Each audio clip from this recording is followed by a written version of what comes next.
Queridos, eu quero só dar destaque bem breve. Pega esse boletim, por favor. Você tem a pastoral que trata de um assunto muito importante. Precisamos aprender a remover o ódio, a amargura e o falso perdão de nossas vidas. Depois você faça a leitura dessa pastoral em sua casa, não faça agora, mas faça isso depois. E também na página 2 você tem aquela série Você Sabia sobre os princípios batistas.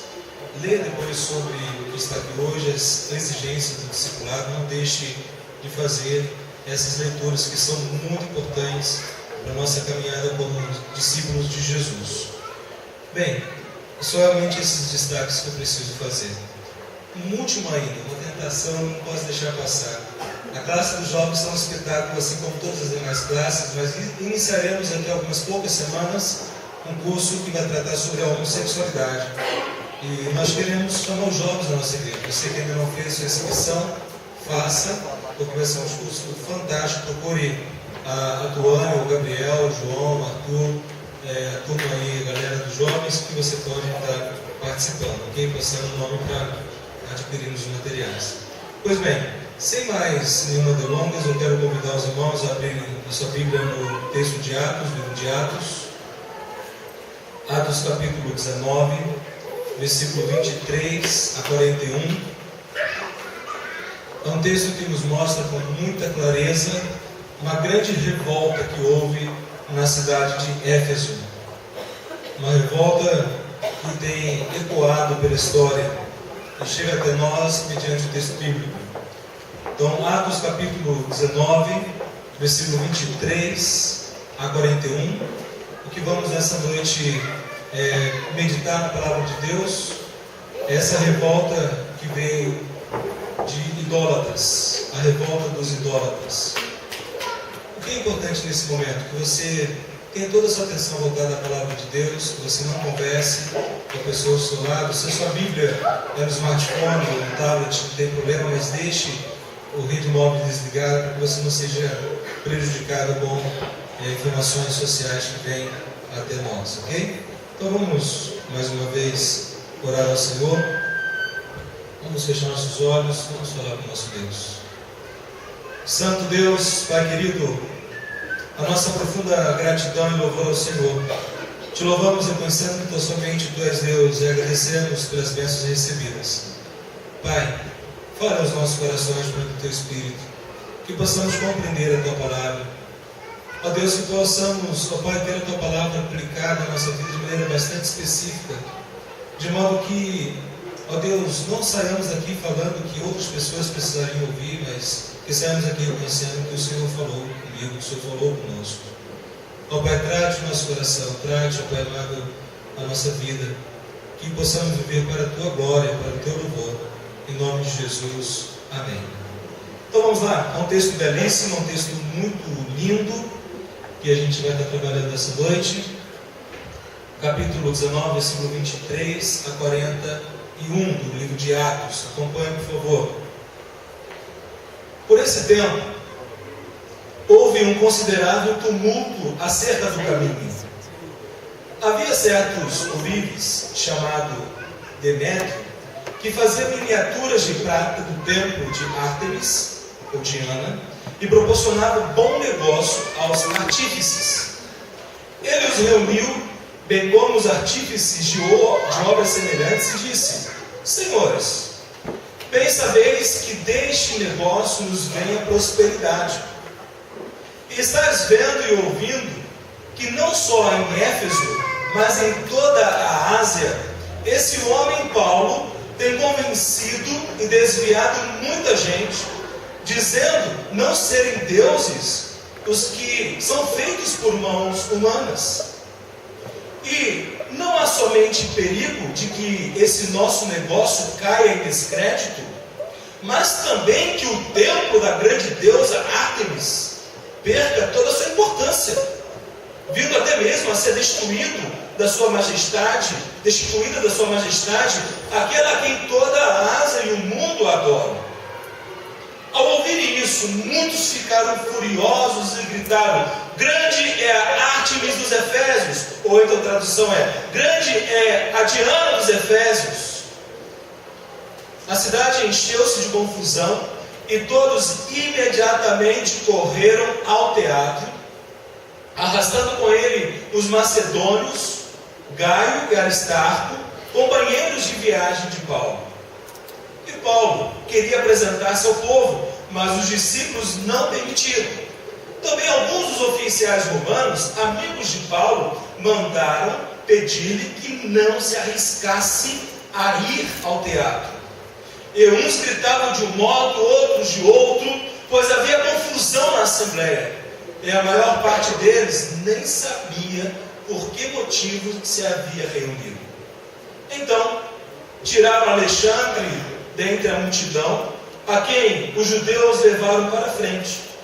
E Alexandre, acenando com a mão, queria apresentar uma defesa ao povo. Mas, quando perceberam que ele era judeu, todos gritaram a uma voz durante quase 2 horas: grande é a Ártemis dos Efésios. Quando conseguiu apaziguar a multidão, o escrivão disse: homens de Éfeso, existe alguém que não saiba que a cidade dos Efésios é a guardiã do templo da deusa Diana e da sua imagem que caiu do céu? Visto que essas coisas não podem ser contestadas, convém que vos aquieteis e nada façais precipitadamente.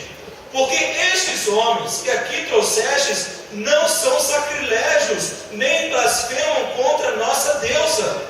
Todavia, se Demétrio e os artífices que estão com ele têm alguma queixa contra alguém, os tribunais estão abertos e há procônsules que acusem uns aos outros.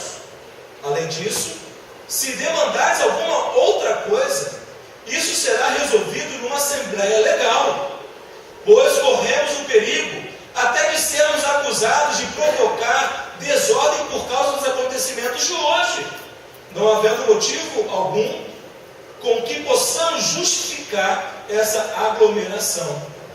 E tendo dito isso, desfez a assembleia.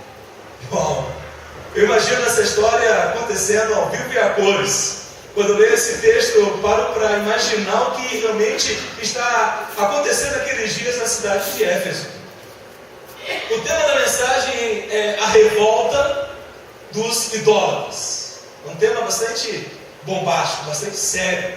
O texto é bastante sério, não é brincadeira não. E quando lidamos diante desse texto, meus amados irmãos e irmãs, algo muito importante que eu preciso compartilhar com você nessa noite.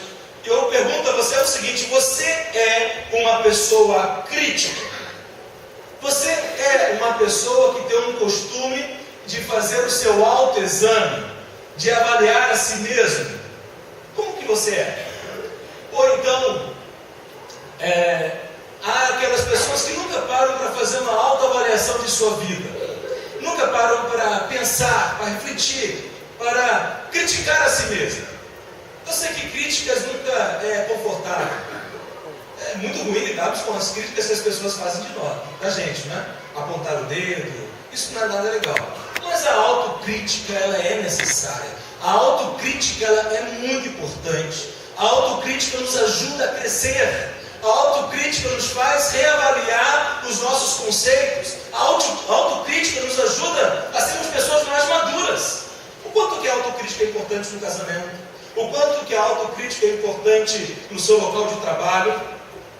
É muito mais proveitosa do que o fato de ficar apontando o dedo para alguém, criticando o outro. Mas criticar a si mesmo é muito importante. E a autocrítica que precisamos fazer nessa noite, e eu estou me incluindo nessa autocrítica, é a seguinte: eu sou idólatra? Essa autocrítica precisa ser feita por cada um de nós. Faça um autoexame. Olhe para si mesmo e pergunte a você. Não pense em ninguém, não acuse ninguém, não aponte o dedo a ninguém. Pergunte a você mesmo: eu sou idólatra? Quando nós fazemos essa pergunta a nós mesmos, precisamos trazer à nossa memória algumas coisas que eu já disse aqui ao longo da caminhada com os irmãos. João Calvino, reformador francês no século XVI, ele vai dizer algo muito importante. Ele vai dizer o seguinte, que cada um de nós é desde o ventre materno esperto em inventar ídolos. Tem que estar se incluindo nisso. Cada um de nós, desde o ventre materno, que coisa inconcebível, não é? Desde quando ainda estamos sendo gerados, já temos essa própria disposição, essa própria ação. É evidente que não é de modo consciente, meus irmãos, vocês estão entendendo. Nós somos o quê? Espertos em inventar ídolos. Foi João Calvino que cunhou essa frase: o coração humano é uma fábrica de ídolos. E a pergunta que eu lhe fiz neste momento, agora há pouco, ela é muito séria e muito importante. Eu sou idólatra, uma vez que nós reconhecemos que o coração humano é uma fábrica de ídolos, uma vez que nós reconhecemos que em pecado fomos concebidos, uma vez que reconhecemos a inclinação do coração humano à prática da idolatria, nós precisamos nos indagar. Então talvez você possa perguntar, mas o que é um ídolo? Se o coração humano é uma fábrica de ídolos, o que é um ídolo? John Stott, que faleceu há poucos anos, ele vai dizer o que você já sabe. O que é um ídolo? Um ídolo é um substituto de Deus. Substituto de Deus. Qualquer pessoa ou coisa que ocupe o lugar que Deus deveria ocupar. Isto é um ídolo. Um ídolo é qualquer coisa, qualquer pessoa, qualquer ideia, qualquer sentimento que ocupe o lugar que é de Deus. Por isso que a autocrítica é importante. Precisamos pensar e olhar para nós mesmos e nos indagarmos: eu sou idólatra? E também nós temos atualmente, está vivo, Ken Sande. Ele é um conselheiro bíblico, um homem fantástico. Conheço os seus livros, já li alguns livros dele, alguns artigos. Ken Sande, ele vai dizer o seguinte, este homem, em termos bíblicos, um ídolo é alguma outra coisa que não Deus, na qual empregamos o nosso coração, que nos motiva, que nos controla ou governa, a qual servimos. A base do aconselhamento bíblico, quando lidamos com ansiedade, quando lidamos com a depressão, quando lidamos com transtornos diversos que passamos, reside no fato de que necessitamos identificar que ídolo está governando o meu coração e que ídolo tem feito com que toda a minha energia, toda a minha força, toda a minha motivação seja direcionado a este, o que está governando a minha vida. E meus irmãos, quantas das vezes entramos em quadro de depressão, de angústia, tristeza, porque ídolos se apoderaram do nosso coração. Com isso, então, é muito importante reconhecer que a idolatria, ela é extremamente sutil e penetrante.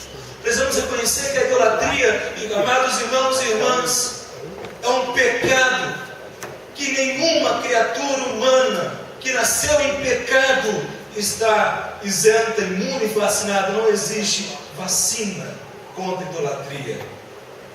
Não tem como levar nossos filhos a um posto médico, a um posto de saúde. Ela aplica aí a vacina contra a idolatria. Todos nós nascemos idólatras. E se não houver conversão, se não houver um novo nascimento, viveremos e morreremos como idólatras. E por isso que o texto é muito importante para a nossa reflexão, porque o texto ele nos mostra de maneira muito clara, de uma forma irrefutável, inegável, a idolatria religiosa. Meus irmãos, o quanto que a idolatria religiosa tem escravizado as pessoas. Independente de fé, independente de credo religioso, independente de denominação, a idolatria religiosa ela é maligna, porque estabelece ídolos no coração, ídolos que escravizam. Eu quero então com os irmãos pensar nessa noite, olhando para esse texto, quais são os 3 aspectos da idolatria religiosa. O que esse texto bíblico nos ensina acerca desses 3 aspectos? Primeira grande verdade que o texto nos traz é que a idolatria, ela é lucrativa. A idolatria, ela traz lucro. A idolatria, ela traz riquezas. Como que o texto nos mostra isso de uma forma inegável? Observemos o versículo 24, olha no texto. Havia certo ourives, chamado Demétrio, que fazia miniaturas de prata do templo de Diana e proporcionava bom negócio aos artífices. Demétrio, ele é um homem que lucrava rios de dinheiro, ele era um homem próspero, ele tinha muita grana, porque a idolatria lhe favorecia. E é interessante observar a continuação do texto, que nos diz o seguinte, olha o versículo 25. Ele os reuniu, bem como os artífices de obras semelhantes, e disse: Senhores, bem sabeis que este negócio nos vem à prosperidade. Versículo 26. E estás vendo e ouvindo que não só em Éfeso, mas em toda a Ásia, esse homem, Paulo, tem convencido e desviado muita gente, dizendo não serem deuses os que são feitos por mãos humanas. E não há somente perigo de que o nosso negócio caia em descrédito, mas também que o templo da grande deusa Diana perca toda a sua importância, vindo até mesmo a ser destituída da sua majestade, aquela a quem toda a Ásia e o mundo adoram. Nós aqui temos um homem rico, próspero, que ganhava dinheiro com a venda de imagens, que ganhava dinheiro com a venda de santinhos, que ganhava dinheiro com a comercialização da fé.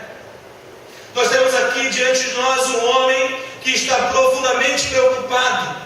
Não está preocupado com a imagem, não está preocupado com a deusa Diana, não está preocupado com o templo, mas a grande preocupação de Demétrio é: pera lá, se esse evangelho continuar prosperando, se essa mensagem que esse homem Paulo prega prosseguir, avançar, eu vou ficar pobre, eu não vou continuar tendo o mesmo lucro que eu tenho. Isso quer dizer que seu interesse só é o lucro desse negócio, e faz com que a religiosidade ela seja um meio para se ganhar riquezas. Ele faz com que a fé do povo, uma fé que talvez seja sincera, uma fé que talvez seja honesta, seja enganada, ludibriada, distorcida, conduzida a um caminho perverso. Meus queridos, é muito importante para nós reconhecermos o fato de que homens inescrupulosos, homens que não temem a Deus, usam da fé alheia para fazer riquezas e fortunas. E Demétrio é um homem que faz isso. Demétrio é um homem que usa argumentos falsos. Ele utiliza-se do discurso religioso para mover o coração. Ele utiliza-se do discurso religioso para incitar a rebelião contra o caminho. Observe como isso é claro no texto. Ele está manipulando as pessoas, ele está manipulando a população em Éfeso. Portanto, o seu foco é eliminar. Ele quer eliminar aquele que promoveu perda no seu lucro. Quem que ele quer eliminar? Quem é a grande voz em Éfeso durante 2 anos? Quem é aquele que dia e noite não deixou de ensinar todo o desígnio de Deus? Quem é aquele que treinou os novos convertidos? Quem é aquele que formou líderes que o imitassem? Paulo. Ele não quer saber de Paulo, ele odeia Paulo, porque Paulo está fazendo com que ele perca dinheiro. Meus amados irmãos e irmãs, nós precisamos fazer essa autocrítica. Nós precisamos avaliar a nossa própria fé. Nós precisamos avaliar nosso próprio coração para verificarmos que se talvez eu não esteja cometendo o pecado da idolatria. E quando nós olhamos para o texto bíblico, olhamos para a teologia bíblica, nós sabemos, eu já disse isso aos irmãos e direi mais uma vez nessa noite, abra sua Bíblia em Romanos capítulo 1, versículo 22 a 25.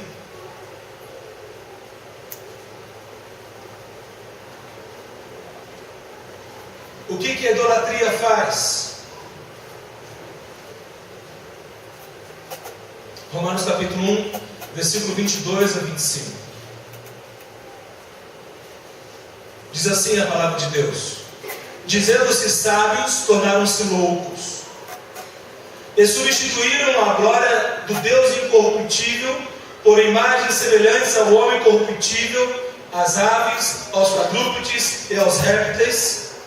E por isso que Deus os entregou à impureza sexual, ao desejo ardente de seus corações, para desonrar os seus corpos entre si, pois substituíram a verdade de Deus pela mentira e adoraram e serviram a criatura em lugar do Criador, que é bendito eternamente. Amém. O que o apóstolo Paulo está nos mostrando? Que a idolatria faz com que nós desprezemos quem Deus é. A idolatria faz com que nós desprezemos aquilo que Deus faz. A idolatria faz com que nós nos curvemos diante daquilo que é o ídolo do nosso coração. O seu ídolo, qual que é? Talvez o seu ídolo possa ser o grande desejo de ser promovido no seu local de trabalho. E você só pensa nisso, só deseja isso. E esse desejo faz com que você pisoteie as pessoas que trabalham contigo. Isso faz com que você denigre seus colegas de trabalho porque você quer ascensão. Talvez seu ídolo seja o desejo de ter a sua casa própria. E com isso então você se desgasta, você trabalha, você faz de tudo. Desiste de buscar a presença de Deus, desiste de cuidar da sua família e você só se volta para esse desejo. O que é idolatria? Pode ser um sentimento, pode ser um desejo, pode ser um sonho, pode ser um bem de consumo, aquilo que controla a sua vida. Isso é idolatria. Aquilo que controla você. Se Deus não é o Senhor da tua vida, se a tua vida não está rendida a Deus, você está cometendo pecado de idolatria. Pode ser o namorado, a namorada, o noivo, a noiva, o cônjuge, os filhos. Nós precisamos, meus queridos, observar isso.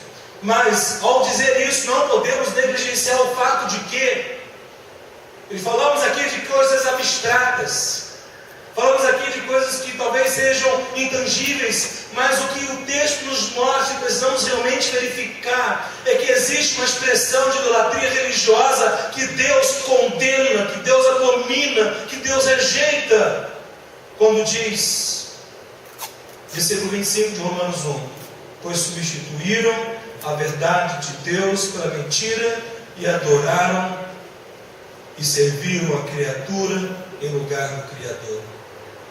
Quantas pessoas têm colocado a sua esperança, têm colocado a sua fé, têm colocado a sua confiança em imagens de esculturas, têm depositado as suas orações a imagens que nada ouvem, que nada sabem, que nada podem fazer. E o que é mais grave, e o que precisa ser reconhecido por nós nessa noite, é aquilo que a Bíblia nos mostra de uma maneira que você não tem como refutar. Lá em 1 Coríntios, abra por favor, 1 Coríntios capítulo 10, versículo 28 a 21. O apóstolo Paulo está tratando aquilo que foi pecado na vida do povo de Israel.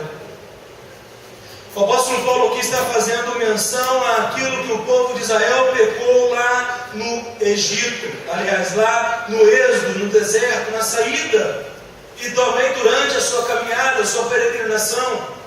1 Coríntios capítulo 10, versículo 18 a 21. O Paulo está usando como exemplo os israelitas. Ele fala assim: observai o povo de Israel. Por acaso os que comem dos sacrifícios não são participantes do altar? Será que estou dizendo que aquilo que é sacrificado ao ídolo é alguma coisa? Ou que o ídolo é alguma coisa? Não! Antes digo que as coisas que eles sacrificam-nas a demônios e não a Deus. E eu não quero que tenhais comunhão com demônios. Não podeis beber do cálice do Senhor e do cálice de demônios. Não podeis participar da mesa do Senhor e da mesa de demônios. Porque a palavra de Deus nos mostra de modo que precisamos reconhecer aquilo que a Bíblia diz, o que está por trás de cada imagem de escultura, o que está por trás de cada ídolo que se adora. O que é, queridos? O que a Bíblia diz? São demônios.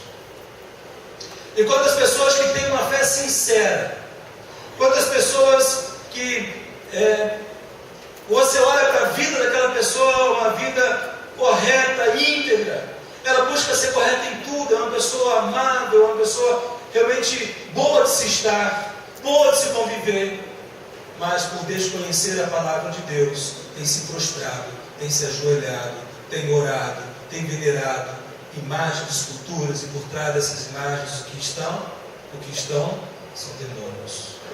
E o que o demônio faz? Ele escraviza, ele oprime. Não basta ter uma fé sincera, não basta ser uma pessoa honesta, mas se você não conhece a palavra de Deus, você está sendo enganado. E aí, então o texto continua a nos mostrar algo muito sério, muito importante. Quando nós olhamos para a palavra de Deus, a idolatria ela é combatida em todas as escrituras, de Gênesis a Apocalipse. Quando nós olhamos para aquilo que a palavra nos revelando no transcorrer da história, a revelação que Deus faz de modo progressivo, Deus sempre combatendo a idolatria do coração humano, e Deus sempre se posicionando, Deus sempre conclamando o seu povo: abandonem a idolatria, não sejam idólatras. Nós podemos reconhecer isso, meus amados irmãos e irmãs. Por que isso é tão sério? Porque o único que deve ser adorado, o único a quem devemos prostrar-se, o único a quem devemos realmente depositar toda a nossa esperança, toda a nossa confiança, toda a certeza do perdão e do amor de Deus, não são as imagens, não são a falsos mediadores, mas tão somente ao Senhor Jesus. Abra a sua Bíblia, por favor, em Filipenses capítulo 2, versículo 10 e 11. Filipenses 2, 10 e 11.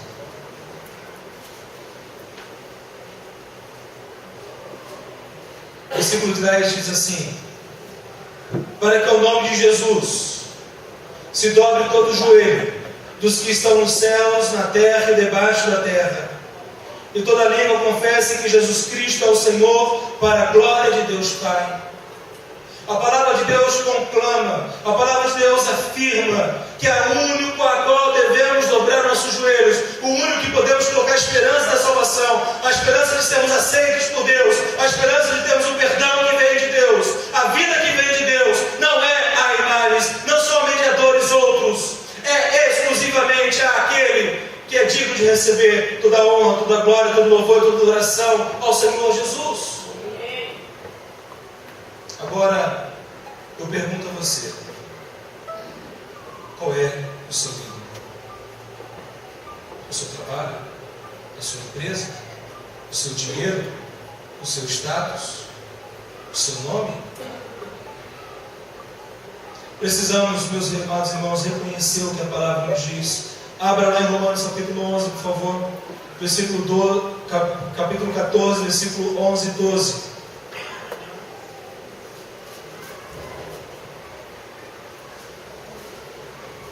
Porque está escrito: juro por minha vida, diz o Senhor, todo joelho se dobrará diante de mim, e toda língua confessará a Deus. Assim cada um de nós dará conta de si mesmo a Deus.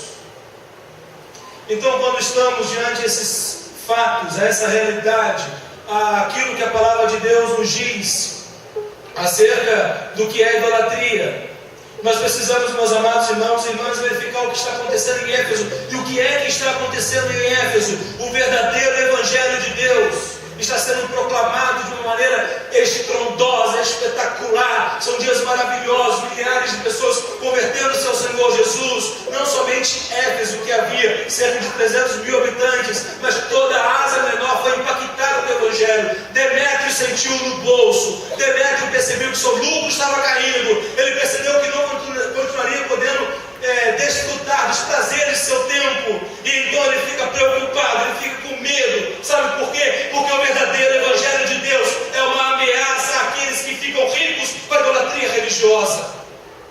O verdadeiro Evangelho das Escrituras é uma ameaça àqueles que são idólatras.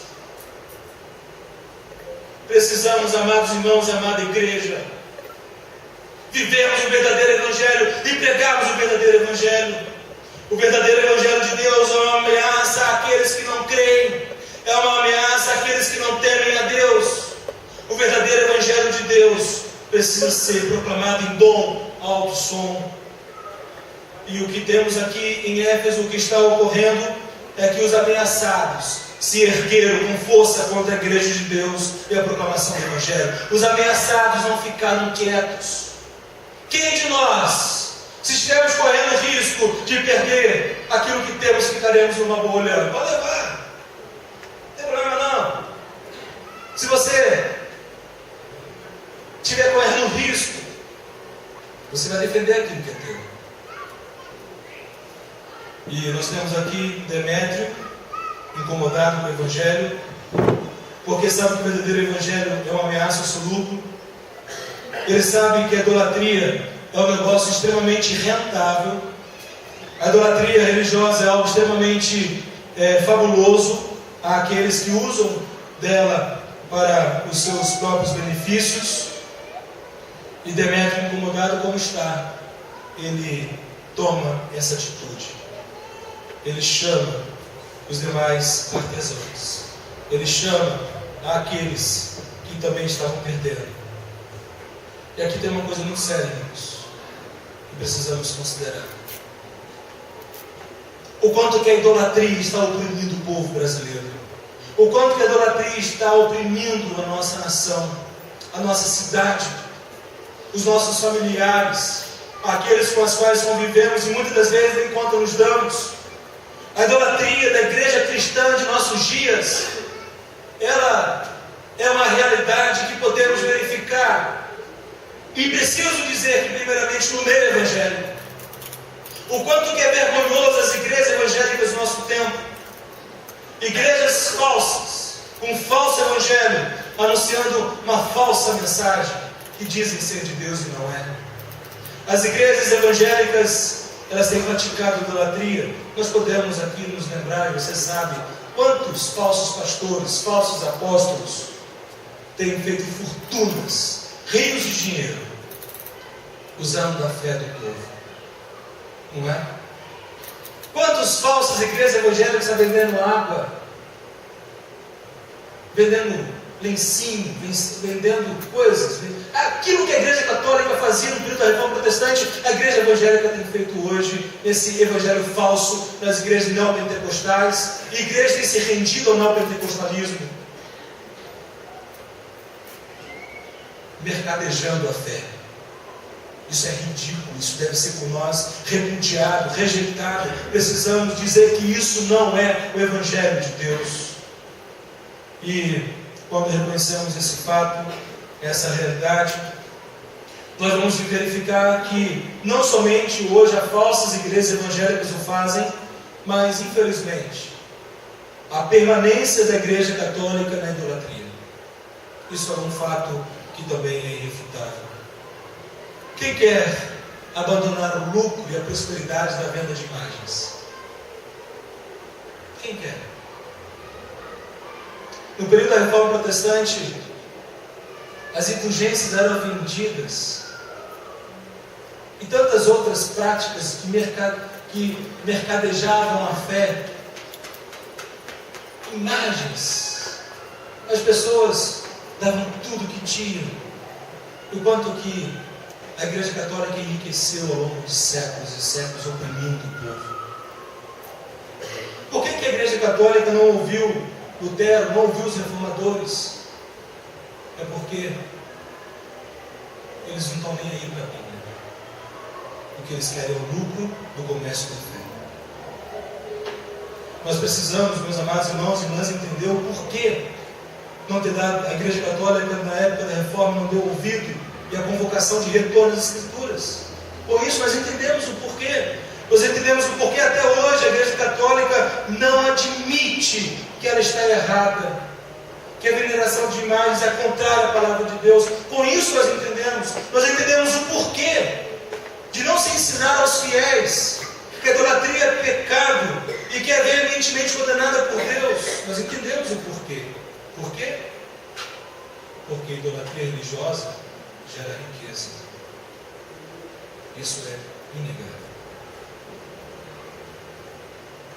Quantas pessoas sinceras estão sendo enganadas e permanecem no engano? E se nós, como povo de Deus, como igreja do Senhor Jesus, não proclamarmos o verdadeiro Evangelho, não vivermos o verdadeiro Evangelho, as pessoas permanecerão perdidas, elas permanecerão em estado de condenação. O verdadeiro Evangelho, portanto, ele conduz à falência os negócios de idolatria religiosa. O verdadeiro Evangelho não agrada os idólatras, porque confronta. Porque fala, arrependa-se, abandone isso não agrada a Deus. É por isso que no início do protestantismo no Brasil,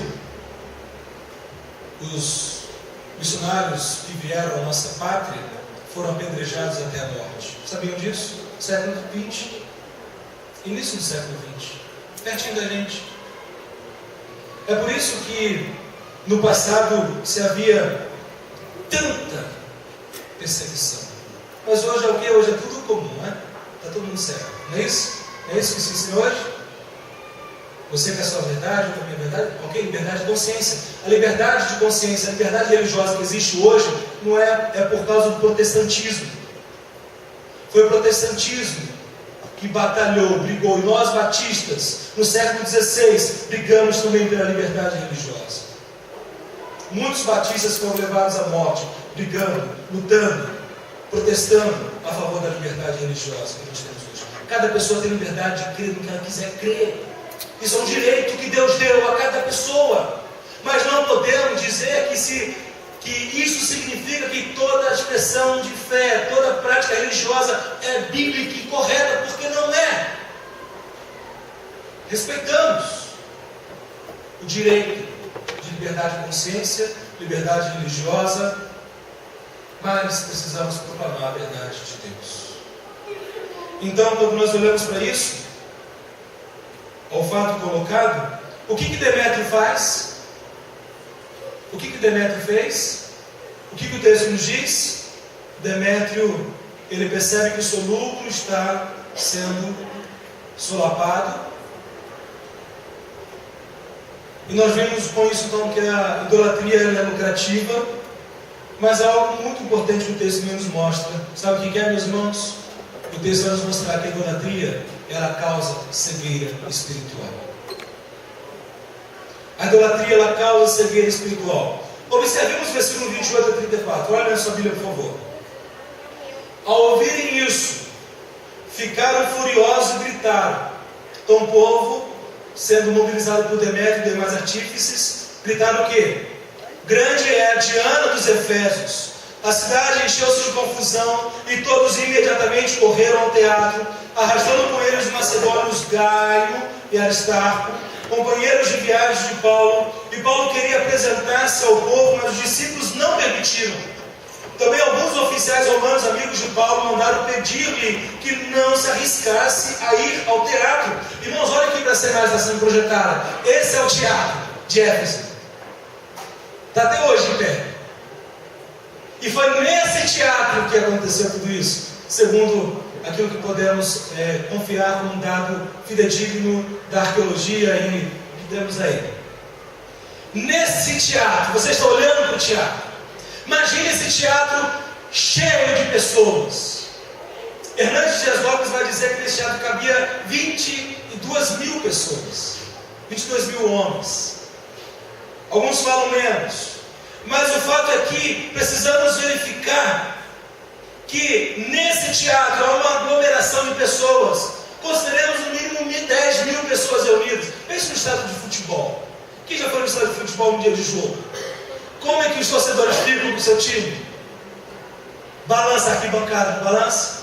É aquele fuzuê danado, não é? Agora vocês imaginam por 2 horas a população de Éfeso ali reunida, uma grande confusão, gritando o quê? Grande é a Diana dos Efésios. Imaginem, por 2 horas, 2 tempos do jogo de futebol, né?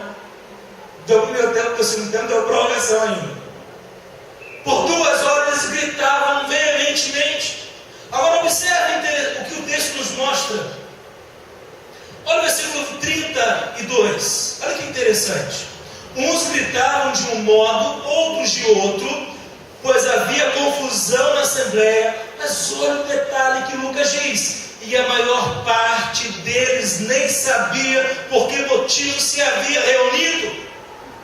A grande maioria nem sabia porque estava ali. Maria vai com as outras. Onde o povo está indo, estou indo atrás. Onde tem muita gente, eu estou junto. Não importa se não falar. Está gostoso? Está legal? Eu estou junto. Meus queridos irmãos e irmãs, a idolatria seca. A idolatria seca. E nós podemos ver isso nas igrejas, falsas igrejas evangélicas. Multidões reunidas de maneira seca, adorando pessoas, venerando pessoas. E podemos ver isso em outras expressões de fé. E o que temos aqui é aquela multidão reunida, o pessoal cego ali gritando, falando. E o que acontece, o que é interessante observar é a atitude de Paulo. O que Paulo quer fazer? Paulo não batia bem na cabeça, né? O cara verdadeiramente ele amava o Senhor Jesus. Ele estava a ponto da vida pelo Senhor Jesus. Ele não tem medo de encarar aquele teatro lotado com pelo menos 10 mil pessoas. Ele quis ir diante da população, ele quis ir no teatro para falar ao povo. Mas as pessoas não permitiram que Paulo fizesse. Os discípulos não deixaram. Alguns oficiais romanos não deixaram, que era amigo de Paulo, porque sabiam o que ia acontecer. Mas Paulo não tem medo. Não tem medo de se posicionar, não tem medo de dizer para uma multidão que somente o Senhor Jesus deve ser adorado. Ele não tem medo de dizer que eles eram idólatras, sim, que eles estavam adorando demônios, sim. E hoje nós calamos a boca, irmãos. Nós ficamos com medo de ofender as pessoas. Nós ficamos com medo de falar a verdade. Nós ficamos com medo de falar para um parente, um amigo nosso, que isso é idolatria, que é adoração a demônios. Nós temos medo de falar para o irmão Cristo: irmão, você está sendo idólatra. Você está amando mais teu carro do que Jesus. Você está amando mais a tua casa do que Jesus. Você está amando mais teus filhos do que teu marido. Isso é idolatria. Percebe?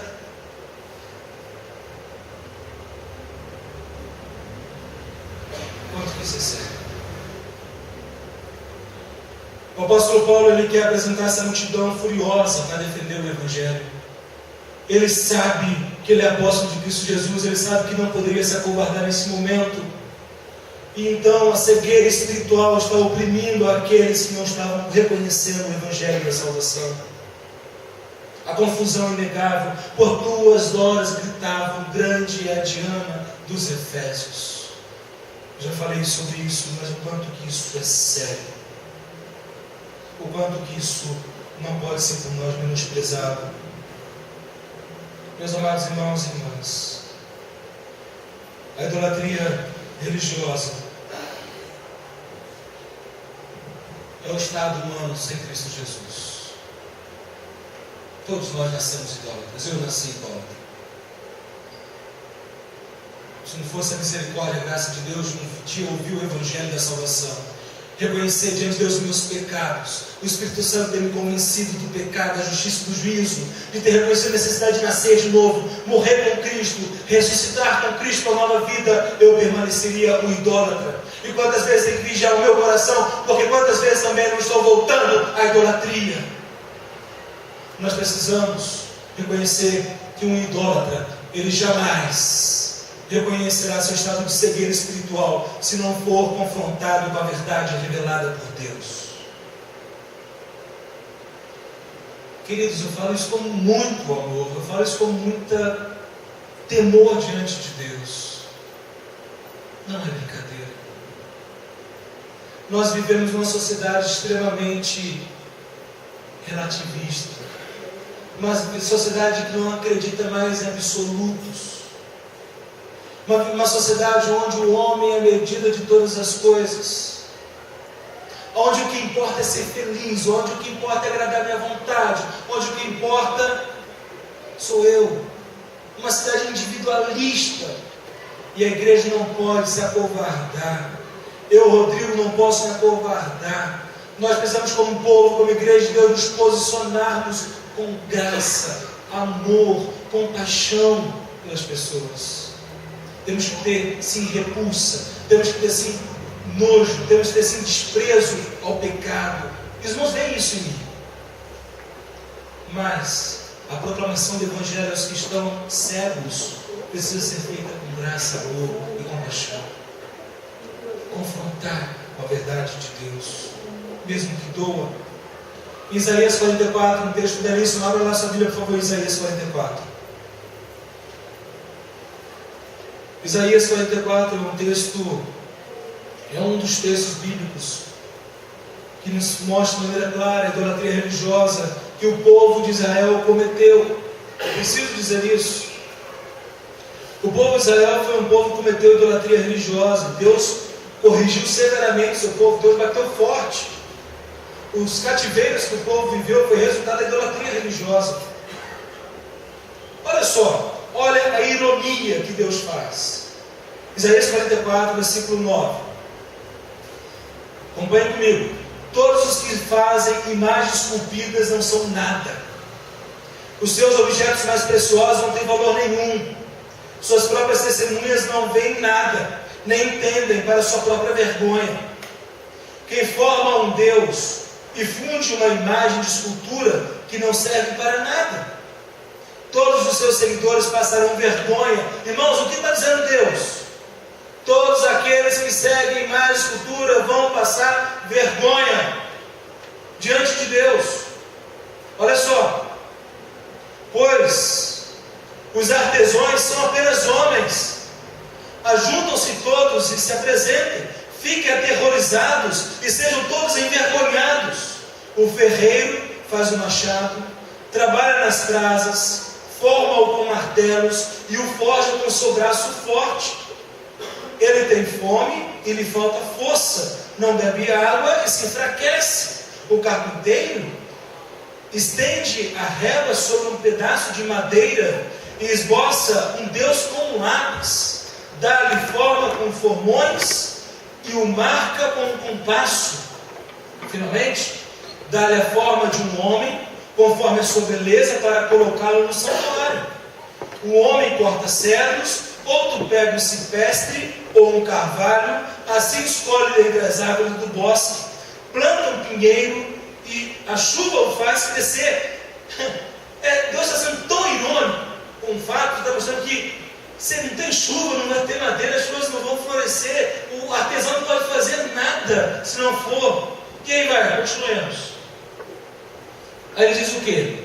Faz chover, faz crescer. 15. Isso serve para o homem queimar. Toma uma parte da madeira e com ela se aquece. Acende com fogo e assa o pão. Também faz um Deus e se prostra diante dele. Fabrica uma imagem de escultura e se ajoelha diante dela. Queridos, o que Deus está mostrando aqui? Como que um ídolo é feito, como que uma imagem de escultura é feita, e aquilo que as pessoas fazem com essa imagem, se prostram diante dela, e o adoram, se prostram diante dela, e lhe serve. Continuemos, versículo 16. Ele queima metade no fogo, e com isso prepara a carne para comer, faz um assado, e dela se farta, depois se aquece e diz: já me aqueci, já experimentei o fogo. Agora observe bem o versículo 17. Então, com o resto, faz um Deus para si, uma imagem de escultura, ajoelha-se diante dela, prostra-se e dirige-lhe súplica.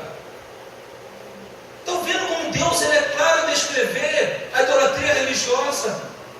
Livra-me, porque Tu és meu Deus. Nada sabem nem entendem.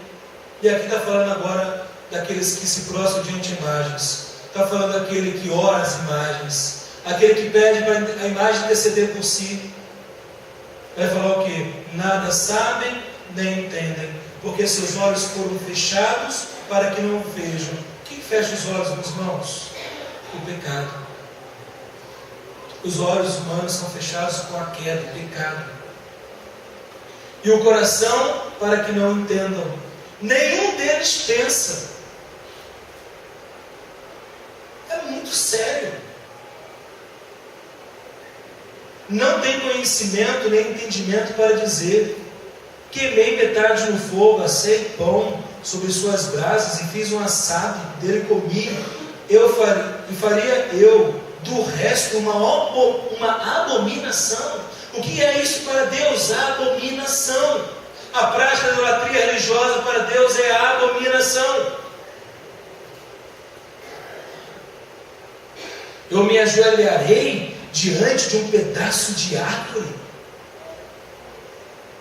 Ele se alimenta de cinza, o seu coração enganado desviou, de maneira que não pode livrar a sua alma, nem dizer: não é mentira isto que está na minha mão direita?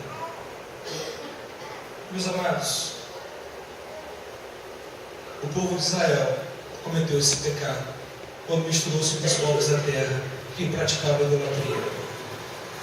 A igreja de hoje comete a mesma idolatria. É preciso haver um urgente arrependimento. É preciso haver um abandono dessas práticas. Isso é abominação diante de Deus. Quantas pessoas carregam em suas mãos os seus santos, seus santinhos, e oram a estes, invocam a estes, estão sendo enganadas, estão orando, estão, na verdade, direcionando-se a demônios, e não àquilo que agrada a Deus, é aquilo que a Bíblia diz. Isso é muito sério. Então, a idolatria é lucrativa para quem se aproveita dela. A idolatria, ela causa cegueira espiritual, como estamos vendo. Se nós não pregarmos o Evangelho, não mostrarmos às pessoas, mesmo que elas fiquem chateadas conosco, mesmo que talvez por algum momento percamos a amizade, nós precisamos nos posicionar e mostrar a verdade de Deus, com amor, orando, pedindo que Deus tenha misericórdia, que Deus tenha graça, que os olhos sejam abertos, que os ouvidos sejam estampados, que o coração seja rendido ao Senhor. E então o texto continua, nos mostra a última questão da idolatria. Sabe que a idolatria também ela é manipulativa. A idolatria manipula as pessoas. Como que nós podemos verificar isso no texto? Observemos agora os versículos finais. O que está acontecendo lá em Éfeso? Versículo 35, o que está acontecendo? O pessoal está tudo alvoroçado, são 2 horas gritando. É uma multidão de pessoas gritando: grande é a deusa Diana, grande é a deusa Diana. Olha o versículo agora 35. O que o texto diz? Quando conseguiu apaziguar a multidão, o escrivão disse: homens de Éfeso, existe alguém que não saiba que a cidade dos Efésios é a guardiã do templo da grande deusa Diana e de sua imagem que caiu do céu? Visto que essas coisas não podem ser contestadas, convém que vos aquieteis e nada façais precipitadamente, porque estes homens que aqui trouxestes não são sacrilégios, nem blasfemam contra a nossa deusa. Todavia, se Demétrio e os artífices que estão com ele têm alguma queixa contra alguém, os tribunais estão abertos e há procônsules que acusem uns aos outros. Além disso, se desmandares alguma outra coisa, isso será resolvido numa assembleia legal, pois correremos o risco até de sermos acusados de provocar desordem por causa dos acontecimentos de hoje, não havendo motivo algum com que possamos justificar esta aglomeração. E tendo dito isto, desfez a assembleia. Talvez você possa falar assim: nossa, que fera, até que fica um cara sensato, não é? Que consiga apaziguar a multidão, coisa nenhuma. Assim como Demétrio está preocupado com o seu lucro, o escrivão está preocupado com a desordem social.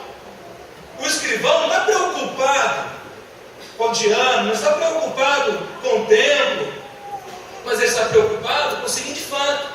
Vocês se lembram que a cidade de Éfeso é uma cidade livre do Império Romano. É uma cidade que tem alguns prestígios, alguns privilégios, alguns benefícios. E o escrivão, ele tem uma responsabilidade muito grande.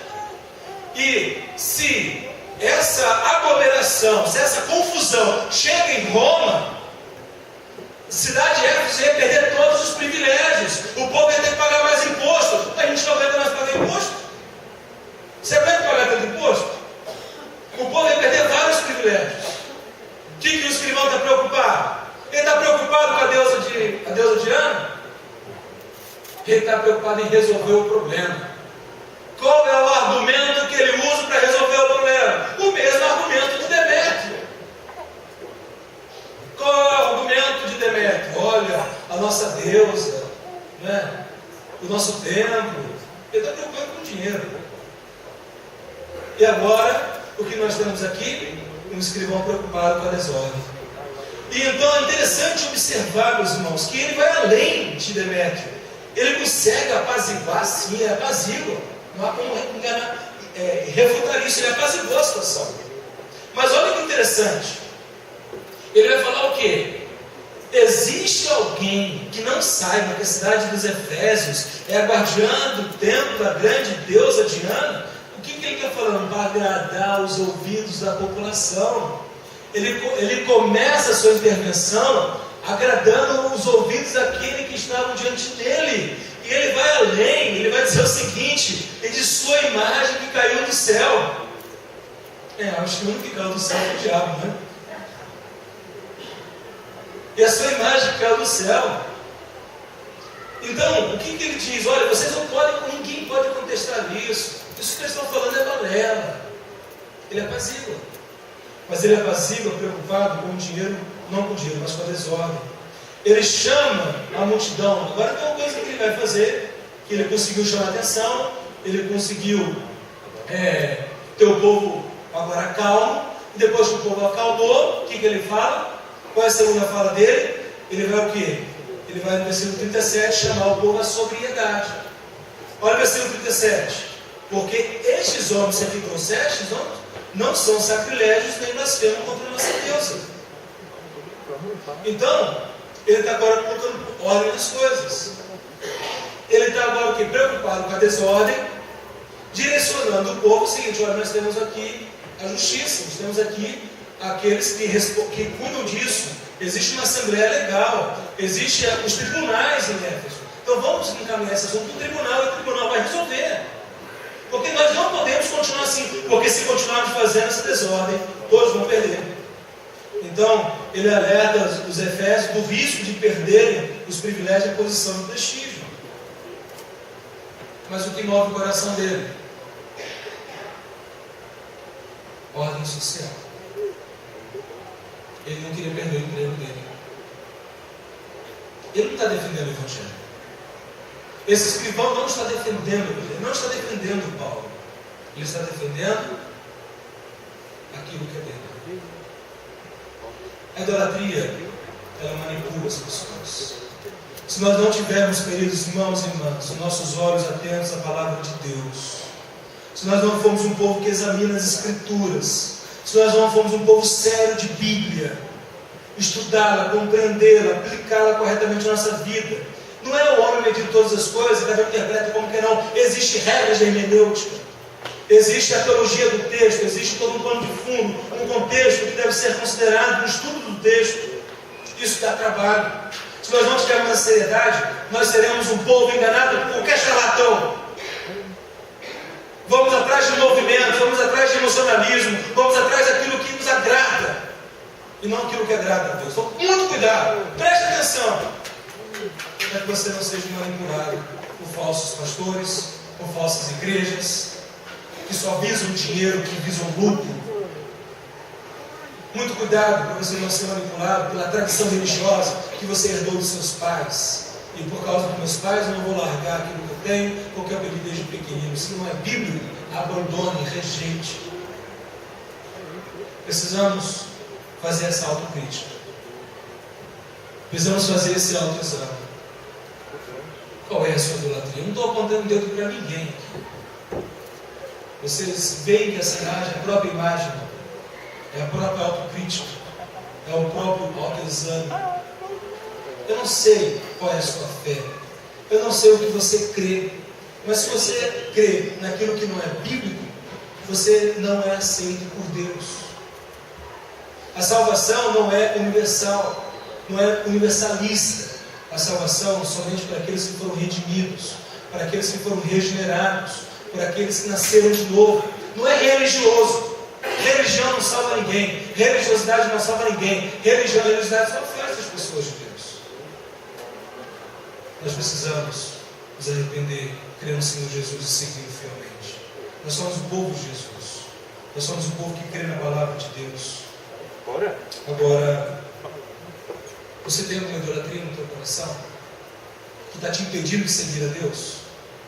O que te impede hoje de assumir um compromisso de verdade com Jesus? Jesus é Deus encarnado. Um dia você estará diante de Jesus e vai prestar conta a Ele. E se Jesus não for seu advogado enquanto você vive nessa terra, quando você estiver diante dele, vai ser o juiz que vai te condenar. É o que a Bíblia diz lá em Apocalipse. Você tem que tomar uma decisão agora. Ou Jesus vai ser o seu advogado, ou Jesus vai ser o seu juiz. E não adianta, se você morrer sem salvação, chegar a Jesus, por favor, me perdoe, eu quero agora, porque não tem mais chance. Ao homem está ordenado a morrer uma só vez, vindo depois disso o juízo de Deus. Não é conhecimento pelo conhecimento, mas o conhecimento que provém do convencimento do Espírito Santo, a conversão verdadeira, o seguir Jesus fielmente, o comprometimento com a palavra de Deus. Você precisa fazer esse autoexame, porque depois de morrer não tem mais chance. Não existe intercessão para mortos. Outra mentira que inventaram, infelizmente, dentro da fé cristã. Não existe isso, meus irmãos. Por favor, paremos de ser enganados, iludidos.